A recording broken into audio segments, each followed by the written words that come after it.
Dr. Kornbluth, Yes. at MIT, does calling for the genocide of Jews violate MIT's code of conduct or rules regarding bullying and harassment? Yes or no?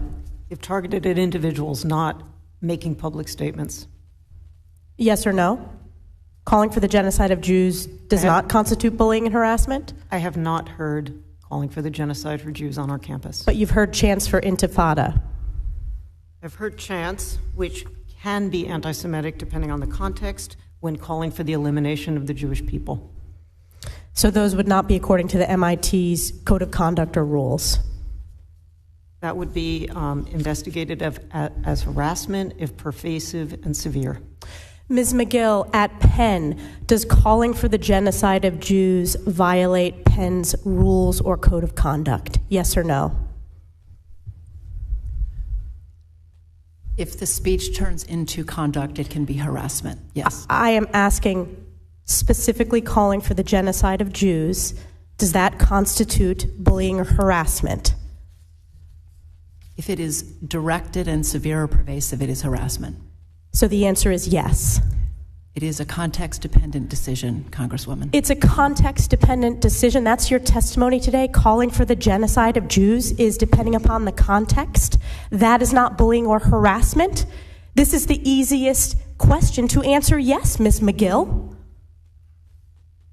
So is your testimony that you will not answer yes? If it if the yes speech or becomes no? if the speech becomes conduct, it can be harassment. Yes. Conduct meaning committing the act of genocide?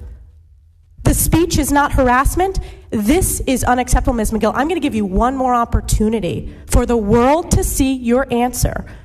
Does calling for the genocide of Jews violate Penn's code of conduct when it comes to bullying and harassment? Yes or no? It can be harassment. The answer is yes. And Dr. Gay, at Harvard, does calling for the genocide of Jews violate Harvard's rules of bullying and harassment? Yes or no? It can be, depending on the context. What's the context? Targeted as an individual, at an individual. It's targeted at Jewish students, Jewish individuals. Do you understand your testimony is dehumanizing them? Do you understand that dehumanization is part of anti-Semitism? I will ask you one more time. Does calling for the genocide of Jews violate Harvard's rules of bullying and harassment? Yes or no? Anti-Semitic rhetoric. And is it anti-Semitic rhetoric? Anti-Semitic rhetoric, when it crosses into conduct that amounts to bullying, harassment, intimidation, that is actionable conduct, and we do take action.